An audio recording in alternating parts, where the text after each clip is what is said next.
করিতেছি মহান আল্লাহর নামে, যিনি পরম করুণাময় এবং অত্যন্ত দয়ালু। 2টা ট্রাক্টর ম্যানেজ করছি। আপনারা বলতে পারেন যে এই ব্যারিস্টার কি আবার ট্রাক্টরের ব্যবসা শুরু করবে কিনা? না, আসলে আমার ছোটবেলা থেকে অভিজ্ঞতা, এলজিডির যত রাস্তা আছে, পিআইওর যত রাস্তা আছে, সবগুলা ছোট ছোট গর্ত হয়।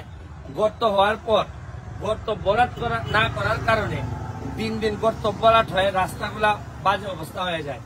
তারপরে আবার তদবির করে কাজ আনতে হয়, কাজ আনার পর কাজ টিকে না, আবার গর্ত হয়, আবার সরকারের কোটি কোটি টাকা যায়, কিন্তু জনগণের লাভ হয় না, যন্ত্রণা হয়।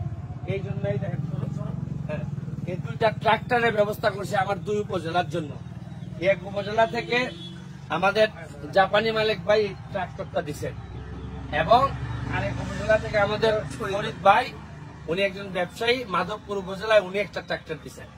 এই ট্রাক্টরটা সারাক্ষণ কাজ করবে, মাধবপুর উপজেলায় রাস্তায় রাস্তায় ঘুরবে এবং সে গর্ত ভরাট করবে, ছোট ছোট গর্ত। এই যে আমি আপনাদেরকে দেখাই, এই যে মনে করেন যে এই যে দেখেন, এই যে দেখেন,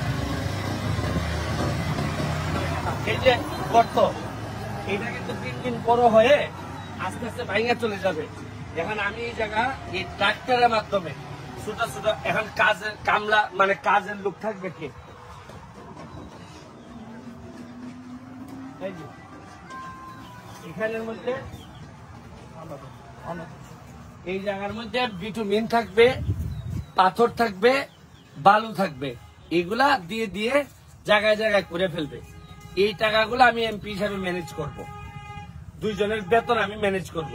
কিন্তু ট্রাক্টরটা দেওয়ার জন্য ধন্যবাদ জানাচ্ছি মালিক ভাই এবং ফরিদ ভাইকে।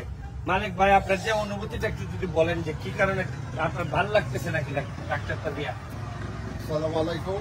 আজকে আপনারা যে ট্রাক্টরের কথা আমাদের ব্যারিস্টার সুমন সাহেব এমপি সাহেব বলছে, এটা কিন্তু ওনার জন্য নয়, এটা আমরা শুধু আমরা যে ট্রাক্টরটা দিছি এটা কিন্তু জনগণের কাজে।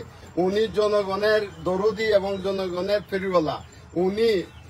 উনি সরকারি যে অনুদান পাইবে, আসার আগেই রাস্তাঘাট ভেঙে যাবে। এই জন্য সরকারি অনুদান পাওয়ার আগে উনি চায় উনার নিজের মারফতে রাস্তাঘাট ঠিক করার জন্য।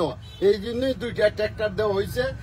ওই ট্রাক্টরের মারফতে যেখানে রাস্তা ভাঙবে সাথে সাথে আপনি জানেন, বেশিরভাগ রাস্তা শুধুমাত্র গর্ত বড়। শুনেন, আপনার যদি কাশি হয়, নর্মাল সর্দি হয়, আপনি যদি ওষুধ না করেন, তাহলে কয়দিন পর আপনার হাঁপানি হবে, আপনার নিউমোনিয়া হবে। রাস্তারও সেম একই অবস্থা, রাস্তার একই অবস্থা, কয়দিন পরে নিউমোনিয়া হয়, হাঁপানি হয়। প্রথমে শুধু কাশি সর্দি থাকা অবস্থায় যদি আমরা ঠিক করতে পারি, তাহলে আর নিউমোনিয়া হাঁপানি হবে না। এই জন্যই 2টা রাস্তার ব্যবস্থা আমি করছি। সবাই দোয়া করবেন। আমার এই ধারণা যদি ভালো লাগে থাকে, প্রতিটা উপজেলায় আপনারা নিতে পারেন। আজকের মতো বিদায় নিচ্ছি। ফরিদ ভাই, মাধবপুরের ফরিদ ভাই এবং সোনারঘাটের জাপানি মালিক ভাইয়ের জন্য রইল অনেক বেশি শুভকামনা। ধন্যবাদ, থ্যাংক ইউ।